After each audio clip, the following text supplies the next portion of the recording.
page. Par exemple, je recommence. Moi, je continue avec Google. Puisque j'ai déjà un compte, Jonathan Kayamba, je clique sur mon adresse mail. Directement, ça va m'amener dans l'application Alibaba avec mon nom, avec mon compte, Jonathan Kayamba, etc. Et ça va me permettre de bien faire les choses. C'est avec ces comptes que j'ai créés que j'aurai la possibilité de parler avec les fournisseurs. Alors ici, je suis en train de vouloir sélectionner un produit pour acheter. Je me dis peut-être que je vais acheter une montre sur Alibaba. Je vais d'abord commencer par voir les images, aussi sélectionner les modèles qui me plaisent pour ensuite commander. Par exemple, je prends ces modèles de montres, je clique et je vois les résultats. Je clique encore sur le modèle de la montre. Là, j'ai en face de moi la montre qui est là. Je me dis que je dois acheter. Je vois les prix qui est affiché à 3,90 $. Mais avant tout, il faut vérifier la fiabilité du fournisseur. Vous vous dites qui est un bon fournisseur. Je dois quand même voir et connaître les éléments qui peuvent me rassurer que c'est un bon fournisseur auprès de qui je peux acheter quelque chose. Qui est un bon fournisseur? Premièrement, un bon fournisseur doit avoir les éléments qui peuvent nous donner confiance de faire les affaires avec lui. Et sur cette image, je vais vous démontrer petit à petit comment trouver ces éléments sur la boutique en question. Je vais commencer à défiler vers les bas. Il y a aussi les prix, comme vous les voyez là, les prix diminuent en fonction de la quantité. Plus la quantité augmente, plus les prix diminuent. Et vous pouvez aussi même discuter les prix. À ce niveau, je vais vous montrer comment vérifier la fiabilité d'une boutique ou d'un fournisseur sur Alibaba. Je vais défiler vers le bas tout à l'heure. Vous allez voir, je vais vous montrer les éléments qu'il faut prendre en compte. Je descends vers le bas. Là, on a écrit protection des commandes sur Alibaba.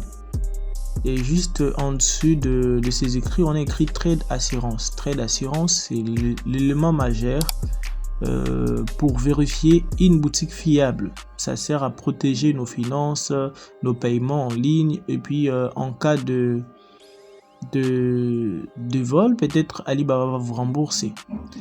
Et après ça, il y a ce qu'on appelle avis, les avis sur la boutique ou soit l'avis sur les produits. Avis des clients, en fait, ce sont des personnes qui ont acheté avant vous. Et les avis des autres peuvent nous donner des indices clairs que soit la boutique a des très bons produits, comme là quelqu'un a laissé un avis, il a dit qu'il est satisfait depuis le 7 janvier, qu'il est satisfait de cette année même 2026, qu'il est satisfait. Et sur la boutique, sur les produits, il y a des avis. Sur la boutique, il y a plus de 3500 avis des clients. Je vais voir s'il y a d'autres avis et nous allons tous checker. Alors, il y a les traits d'assurance, il y a les avis des clients. Là, nous pouvons voir des Swazilandais qui ont laissé des avis, des Camerounais, des Brésiliens, des Maliens, qui a même écrit très bonne qualité. Je recommande pour tous les Maliens. Donc, de partout en Afrique où vous êtes, vous pouvez acheter sur Alibaba. Je vous assure que sur Alibaba, il y a des boutiques de qualité, il y a des fournisseurs de qualité, il n'y a pas de escrocs. Ça, je peux vous rassurer. Mais au-delà de tout, vous devez vérifier la fiabilité du fournisseur. Comme là, nous avons vérifié en premier les traits d'assurance et là, nous sommes en train de checker les avis des clients. Il y a des Maliens, des Américains, des gens qui ont testé des produits avant vous, qui ont acheté, qui ont laissé des commentaires sur la boutique.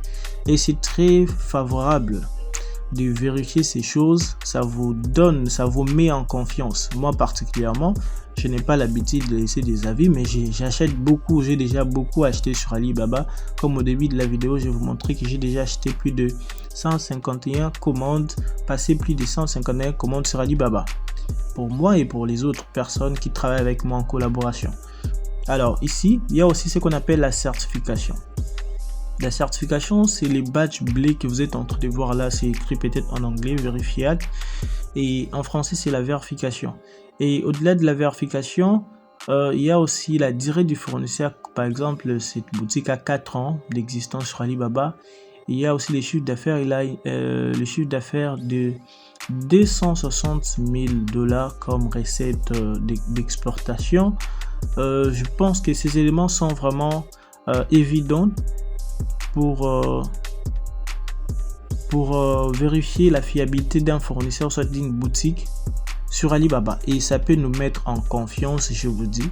Ça nous met en confiance de sorte qu'on puisse passer aussi nos commandes, surtout avec la qualité des produits que la boutique propose. C'est vraiment intéressant et je vous encourage à faire cet exercice quand vous voulez acheter sur Alibaba.